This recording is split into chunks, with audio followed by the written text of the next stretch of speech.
तर hello friends, तर मी आज तुम्हाला एक गोष्ट सांगणार आहे की आय डोंट नो नावाची. तर आय डोंट नो नाव असं का दिले गोष्टीला, तर तुम्ही लास्टमध्ये तुम्हाला ते कळेलच. तर एक मराठी माणूस असतो, तो लंडनला गेलेला असतो. तिथे त्याला लंडनची एक मोठी क्लॉक दिसते आणि तो विचारत असतो की ही क्लॉक कोणी बांधलेली आहे. तर ते म्हणतात आय डोंट नो, कारण ह्याला इंग्लिश येत नसतं आणि त्या माणसांना मराठी येत नसतं. तर पुढे जाऊन अजून एकदा विचारतो ही क्लॉक कोणी बांधलेली आहे. तर नंतर ना गेल्यावर पण ते लोक म्हणतात आय डोंट नो. परत त्याला वाटतं की ही क्लॉक आय डोंट नो नावाच्याच माणसाने बांधलेली आहे.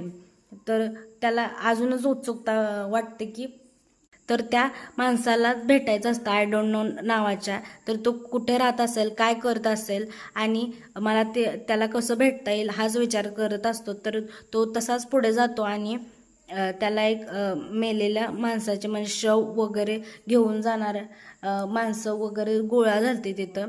आणि तो जाऊन विचारतो की हे कोण मेलेला आहे. तर तिथले लोक म्हणतात आय डोंट नो. तो ढसा रडायला लागतो.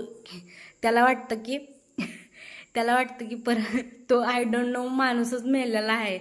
अशी होती माझी गोष्ट. तर तुम्हाला कशी वाटली, फनी वाटली असेल तर कमेंट करून नक्की सांगा आणि ह्या चॅनलला सबस्क्राईब करायला विसरू नका.